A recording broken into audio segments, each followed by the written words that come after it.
National investigating agency ने पहली बार unlawful activities prevention act के प्रोविजन सेक्शन 33 क्लॉज 5 को यूज करते हुए प्रॉपर्टी को सीज किया है। ये प्रॉपर्टीज गुरपतवंत सिंह पन्नू की है। गुरपतवंत सिंह पन्नू खालिस्तान मूवमेंट के मेन लीडर हैं और इंडियन ऑफिशियल्स और इंस्टीट्यूशंस के अगेंस्ट लॉ सूट्स फाइल करने के लिए जाने जाते हैं for एलिज्ड human rights violations against Sikhs. He is facing more than 20 criminal cases in Punjab. He has repeatedly threatened several leaders including Prime Minister Modi, Union Home Minister Amit Shah and External Affairs Minister Dr. S. Jaishankar.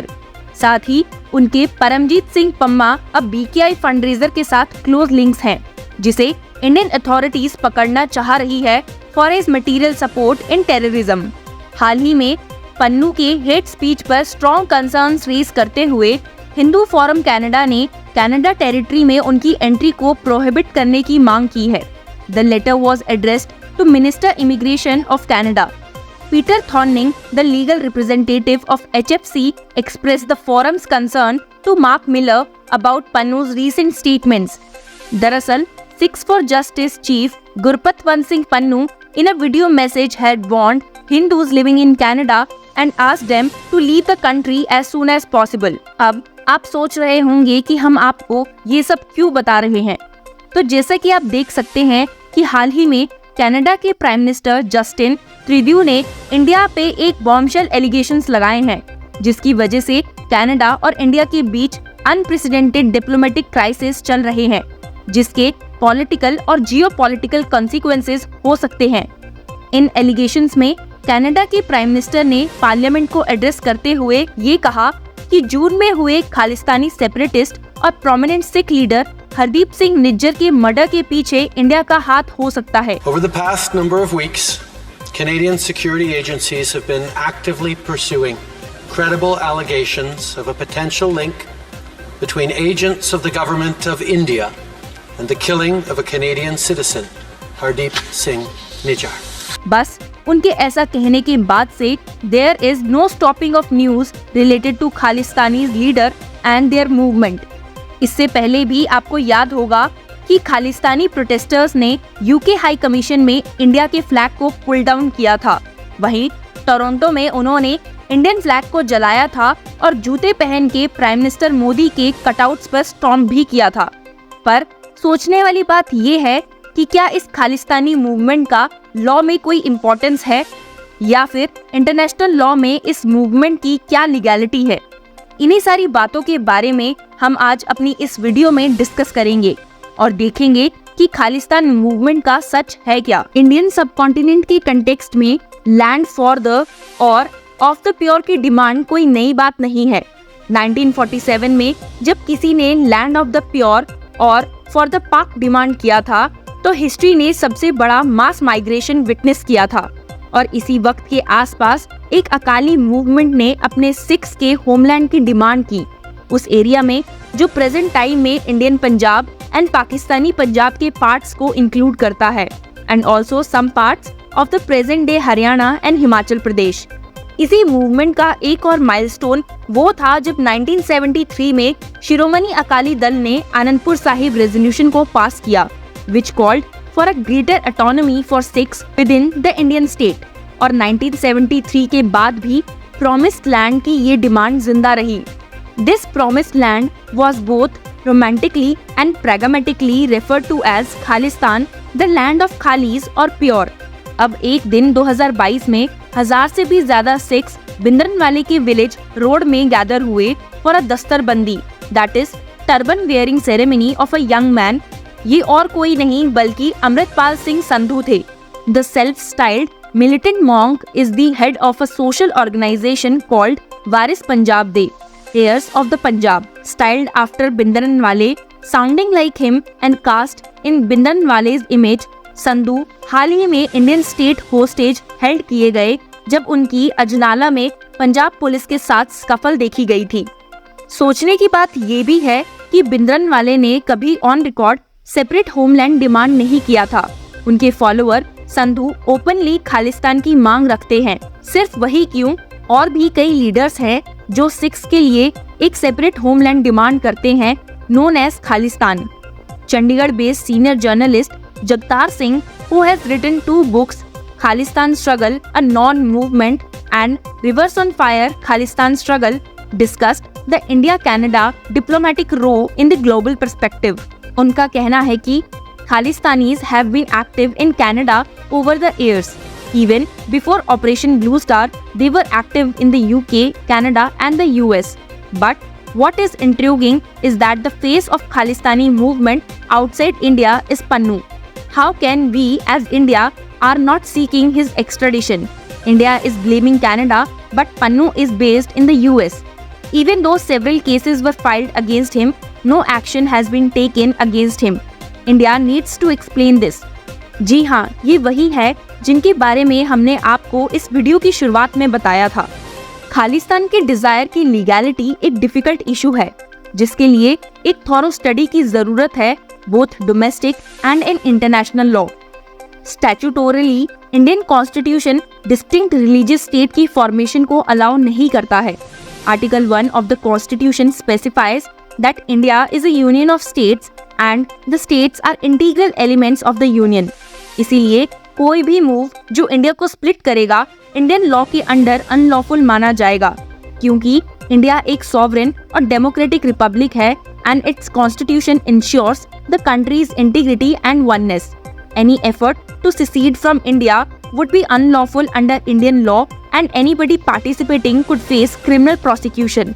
लेकिन international law people's freedom of association को respect करता है, जिसमें अपने state को form करने का भी राइट इंक्लूड है। This right is enshrined in the United Nations Charter as well as several human rights treaties.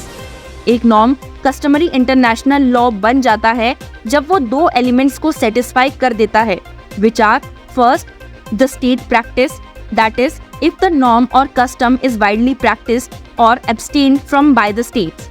And second, the opinio juris, that is, if the states acting on or abstaining from such practices believe it is legally incumbent upon them to act in that manner or not to do so for pragmatic reasons. Self-determination modern international law का एक fundamental principle माना जाता है और ये United Nations के एक AIIMS में से एक है, जो कि उसके चार्टर्ड में मेंशन है।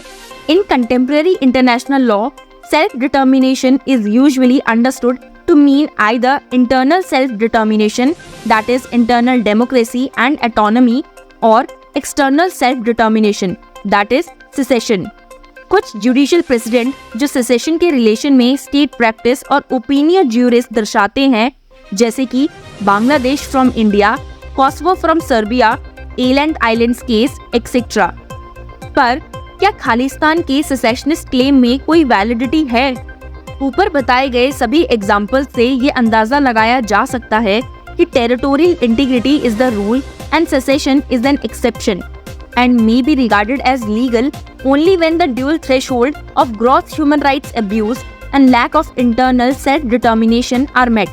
और ये देखने के लिए क्या सिक्स के पास सेल्फ डिटर्मिनेशन है या नहीं, इसकी गाइडेंस हम ऊपर बताए हुए प्रेसिडेंट से ले सकते हैं। पंजाब में इंटरनल सेल्फ डिटर्मिनेशन कुछ वेज से इंश्योर की गई है।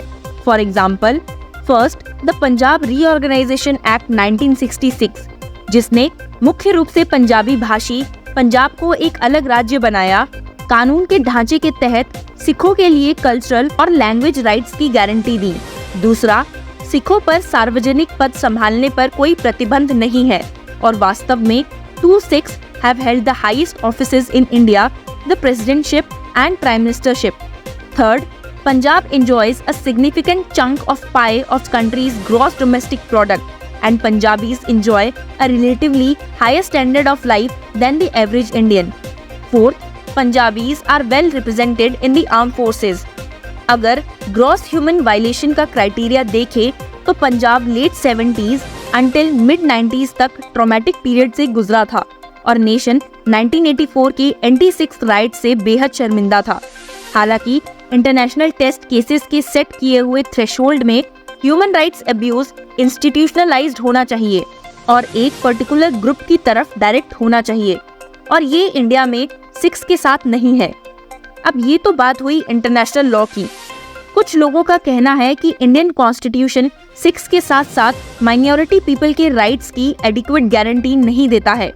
वैसे तो right to freedom of expression Indian constitution में गारंटीड है, लेकिन ये इंडिया की सॉवरेनिटी और इंटीग्रिटी के इंटरेस्ट में रीजनेबल कंस्ट्रेंट से बंधा हुआ है।